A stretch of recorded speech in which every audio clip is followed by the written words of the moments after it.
ఇంకొకటండి చాలామందికి డౌట్ ఉంది. కోర్టు ఆర్డర్ ఉండగా రిజిస్ట్రేషన్ ఎలా చేయించాలి అనేది చాలామంది అడుగుతుంది. సో కోర్టు ఆర్డర్ విషయంలో మేము చూసాం. మీకు డీబీసీ సంబంధించి వాళ్ళు వేసిన పిటిషన్ కాపీ నేను పంపిస్తాను. సో డీబీసీలో ఎక్కడ కానీ, అలాగే ఆనరబుల్ కోర్టు వారు ఇచ్చిన ఆర్డర్లో కానీ ఇల్లు కూడా అమ్మకూడదు, అలాగే ఇంటిపైన ఎలాంటి అటాచ్మెంట్ కానీ సో అలాంటి అయితే ఏమి లేవండి. సో జనరల్గా డీబీసీ ఏం చెప్తుంది, ఒక భార్యకి ఆ భర్త అనే వ్యక్తి నివాసం కల్పించాలి అనేది మాత్రమే చెప్తుంది. అంతేగాని ఆయన యొక్క ప్రాపర్టీ అమ్మకూడదు అనేది దీని మీద అయితే లేదు. వాళ్ళ పిటిషన్లో కూడా రాయలేదు, ఆర్డర్లో కూడా అలాంటిది కూడా లేదు. ఒకటి నెక్స్ట్ ఎవరైనా సరే ఈ ప్రాపర్టీకి ఉంటే మేము రేపు ఇంజక్షన్ సూటు దానికి ఫర్దర్గా కూడా మేము వెళ్తూ ఉన్నాం.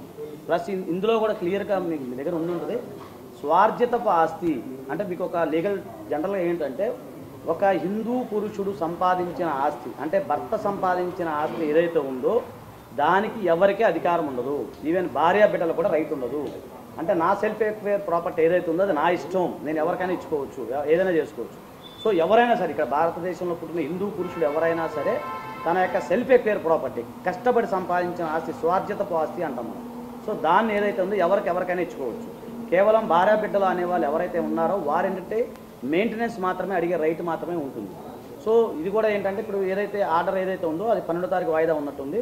దాని అవసరమైతే మెయింటెనెన్స్ కింద అంటే ఇప్పుడు నివాసం లేదు కాబట్టి దాని అవసరమైతే ఆయన కోర్టు వారి దృష్టికి ఏంటంటే నాకు మెయింటెనెన్స్ లేదు కాబట్టి నేను దాని మెయింటెనెన్స్ పరంగా ఎంతో కొంత మెయింటెనెన్స్ ఇవ్వగలుగుతానని చెప్పడం జరుగుతుంది.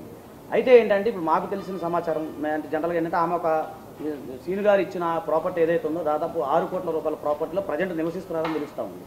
అంటే ఎక్కడ ఎవరికైనా ఎలాంటి నివాసము లేకుండా తల్లిగారి ఇంటి దగ్గర ఉన్న ఎవరైతే స్త్రీ ఎవరైతే ఉన్నారో ఆమె మాత్రమే భర్తకు సంబంధించిన ఆ ప్రాపర్టీ ఏదైతే ఉందో మేము ఉండాలి అనేది ఆర్డర్ రిస్ట్రైనింగ్ ఆర్డర్ అనేది వస్తుంది.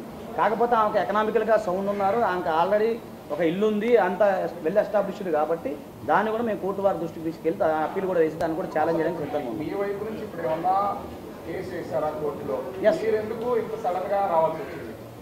లేదు రాజు గారు, ఇప్పుడు విషయం ఏంటంటే నేనేమంటున్నానంటే ఈ కేసు ఎప్పటి నుంచో నేను ఫాలోఅప్ చేస్తూ ఉన్నాను. హైదరాబాద్ నుండి నోటీసులు కూడా పంపించాం, డిఫర్మేషన్ సూట్ ఒకటి పంపించాము, తర్వాత వేరే అది కూడా చేస్తూ ఉన్నాం. ఇప్పుడు ఏంటంటే ఈమెకి సంబంధించిన రక్షణ ఏదైతే ఉందో ఆ విషయం కూడా మీకు చెప్తున్నాను. ఈమెకి ప్రొటెక్షన్ అయితే కావాలి. ఒక హ్యూమన్ సిటిజన్గా ఆర్టికల్ 21 ప్రకారం మనకు జీవించే హక్కు అనేది మనకు ఉంది. సో దాని ప్రకారం ఆమె రక్షించబడాలంటే ప్రైమా ఫేసి ఎవిడెన్స్ కింద ప్రైమా ఫేసి కంప్లైంట్ కింద నేను సిఐ గారిని కలవడం జరిగింది.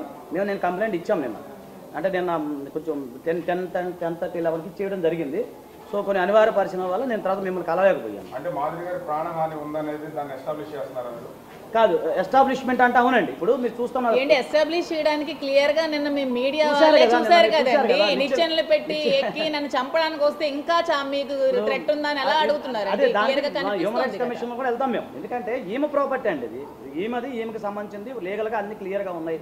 అలాగే గతంలో ఆయన ఏదైతే తాలూకా చెక్కులు కూడా చూపించడం జరిగింది, ప్రామిసరీ నోట్స్ అవన్నీ కూడా ఉన్నాయి. సో కాబట్టి ఏంటంటే నిన్న ఆమె అంతా మీరు చూశారు, తీసుకొని రావటం, తర్వాత కర్రలు తీసుకొని రావటం ఇవన్నీ మీరు లైవ్లో చూశారు. కాబట్టి సహజంగా ఆమెకి ప్రాణహాని ఉంది అనేది ఖచ్చితంగా ఉంది. సో ఆ విషయంలో నేను సిఐ గారిని కలిసి కంప్లైంట్ ఇచ్చాము. ఇక ఫర్దర్గా దీనికి సంబంధించి ముందుకు కూడా మేము వెళ్ళే అవకాశం ఉంటుంది.